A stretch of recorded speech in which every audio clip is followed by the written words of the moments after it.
A mountain outline varies with every step, and it has an infinite number of profiles, though absolutely but one form. Even when cleft or bored through, it is not comprehended in its entireness. What I have observed of the pond is no less true in ethics. It is the law of average. Such a rule of the two diameters not only guides us toward the sun in the system and the heart in man, but draw lines through the length and breadth of the aggregate of a man's particular daily behaviors and waves of life into his coves and inlets. And where they intersect will be the height or depth of his character. Perhaps we need only to know how his shores trend and his adject country or circumstances to infer his depth and concealed bottom. If he is surrounded by mountainous circumstances, an Achillean shore, whose peaks overshadow and are reflected in his bosom, they suggest a corresponding depth in him. But a low and smooth shore proves him shallow on that side. In our bodies, a bold, projecting brow falls off to and indicates a corresponding depth of thought. Also, there is a bar across the entrance of every cove, or particular inclination. Each is our harbor for a season, in which we are detained and particularly landlocked. These inclinations are not whimsical usually, but their form, size, and direction are determined by the promontories of the shore, the ancient axes of elevation. When this bar is gradually increased by storms, tides, or currents, or there is a subsidence of the waters, so that it reaches to the shore, that which was at first but an inclination in the shore, in which a thought was harbored, becomes an individual lake, cut off from the ocean, wherein the thought secures its own conditions, changes, perhaps, from salt to fresh, becomes a sweet sea, dead sea, or a marsh. At the advent of each individual into this life, may we not suppose that such a bar has risen to the surface somewhere? It is true, we are such poor navigators that our thoughts, for the most part, stand off and on upon a harborless coast, are conversant only with the bights of the bays of poesy, or steer for the public ports of entry, and go into the dry docks of science, where they merely refit for this world, and no natural currents concur to individualize them. As for the inlet or outlet of Walden, I have not discovered any but rain and snow and evaporation, though perhaps with a thermometer and a line. Such places may be found, for where the water flows into the pond, it will probably be coldest in summer and warmest in winter. When the icemen were at work here in 46-7, the cakes sent to the shore were one day rejected by those who were stacking them up there, not being thick enough to lie side by side with the rest, and the cutters thus discovered that the ice over a small space was 2 or 3 inches thinner than elsewhere, which made them think that there was an inlet there. They also showed me in another place what they thought was a leach hole, through which the pond leaked out under a hill into a neighboring meadow, pushing me out on a cake of ice to see it. It was a small cavity under 10 feet of water, but I think that I can warrant the pond not to need soldering till they find a worse leak than that. One has suggested that if such a leach hole should be found, its connection with the meadow, if any existed, might be proved by conveying some colored powder or sawdust to the mouth of the hole, and then putting a strainer over the spring in the meadow, which would catch some of the particles carried through by the current. While I was surveying, the ice, which was 16 inches thick, undulated under a slight wind like water. It is well known that a level cannot be used on ice. At 1 rod from the shore, its great fluctuation, which observed by means of a level on land directed toward a graduated staff on the ice, was 3/4 of an inch, though the ice appeared firmly attached to the shore. It was probably greater in the middle.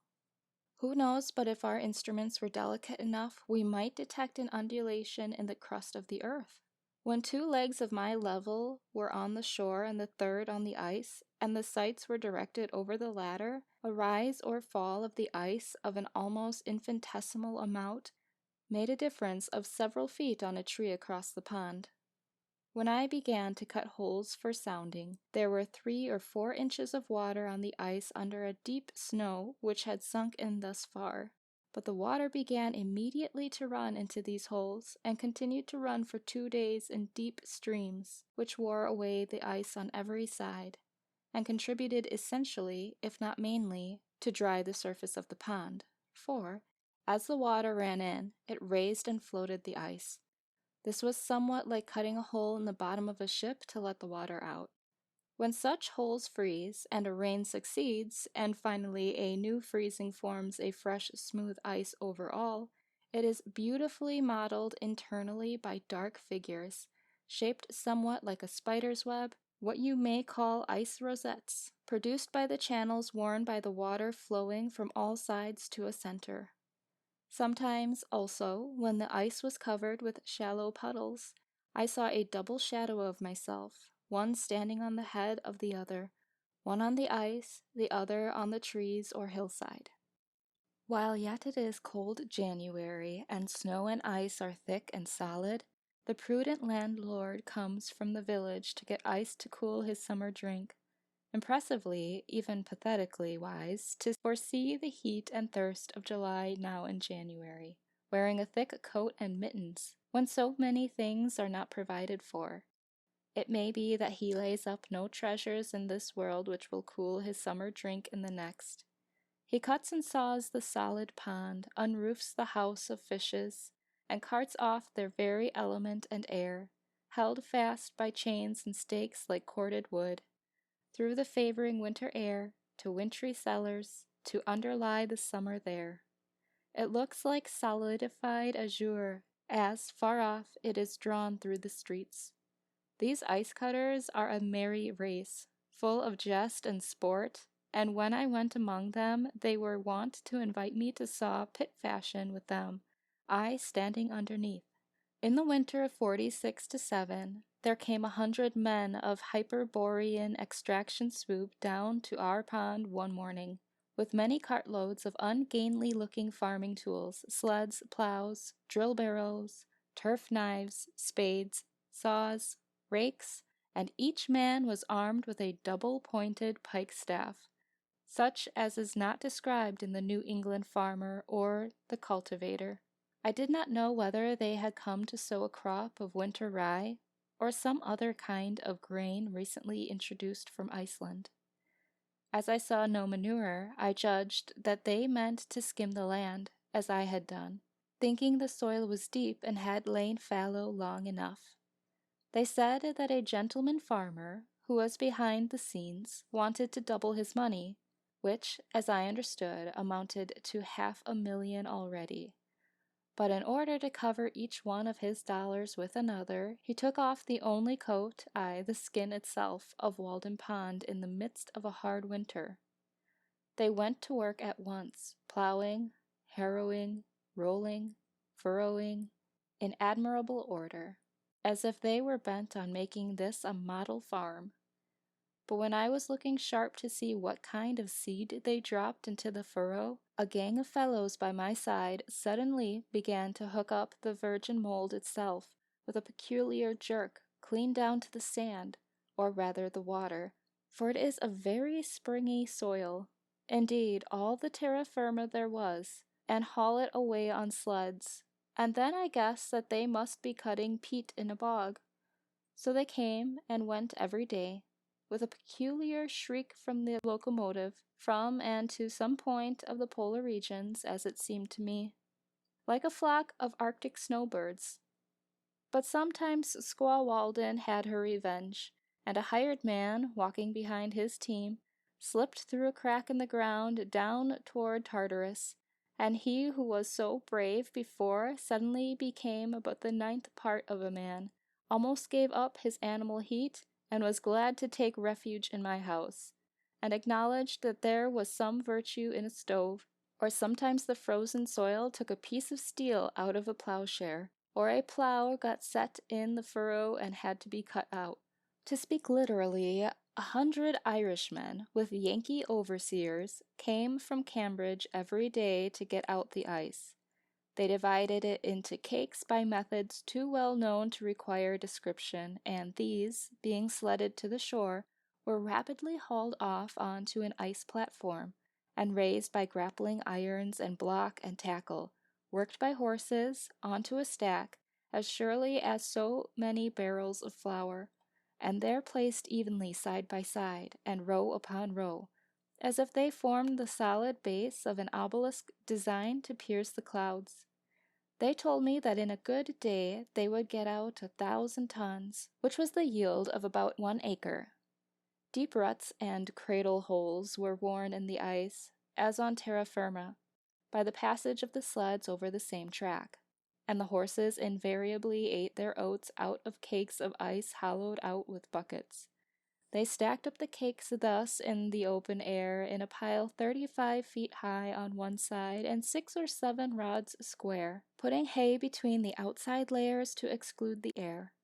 For when the wind, though never so cold, finds a passage through, it will wear large cavities, leaving slight supports or studs only here and there, and finally topple it down. At first it looked like a vast blue fort or Valhalla. But when they began to tuck the coarse meadow hay into the crevices, and this became covered with rime and icicles, it looked like a venerable moss-grown and hoary ruin, built of azure-tinted marble, the abode of winter.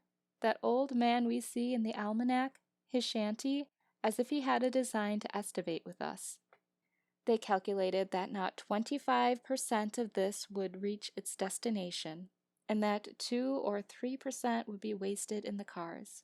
However, a still greater part of this heap had a different destiny from what was intended, for, either because the ice was found not to keep so well as was expected, containing more air than usual, or for some other reason, it never got to market.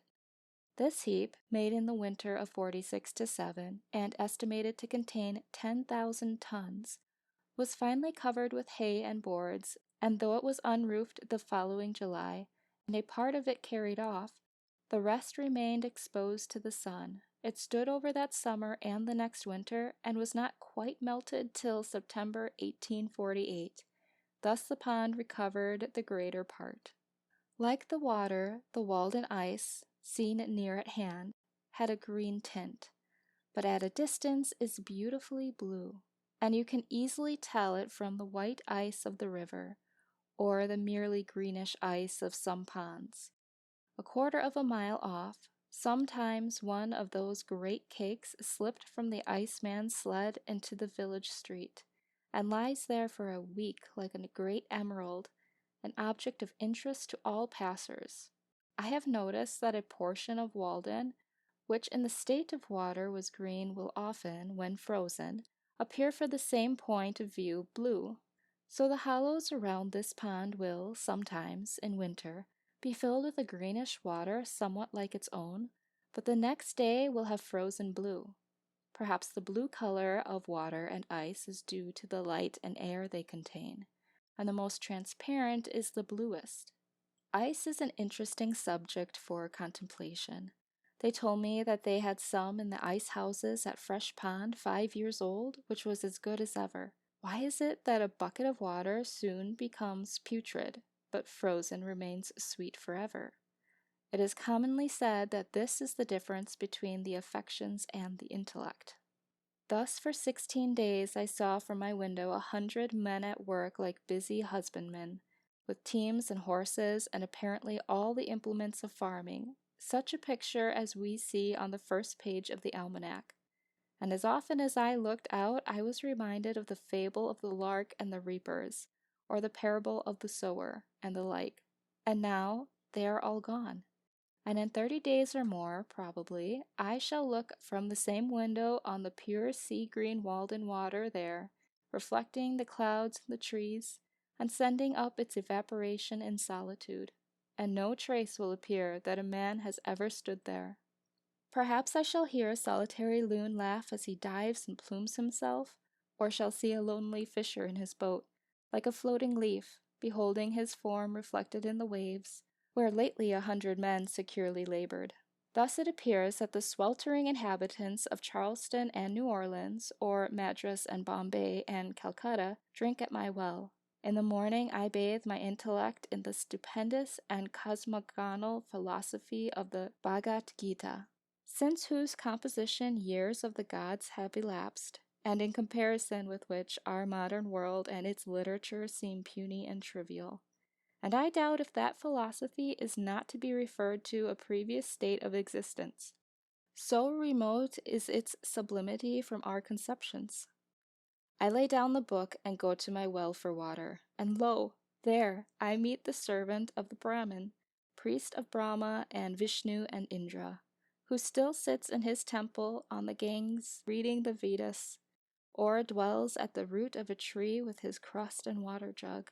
I meet his servant come to draw water for his master, and our buckets, as it were, grate together in the same well. The pure Walden water is mingled with the sacred water of the Ganges.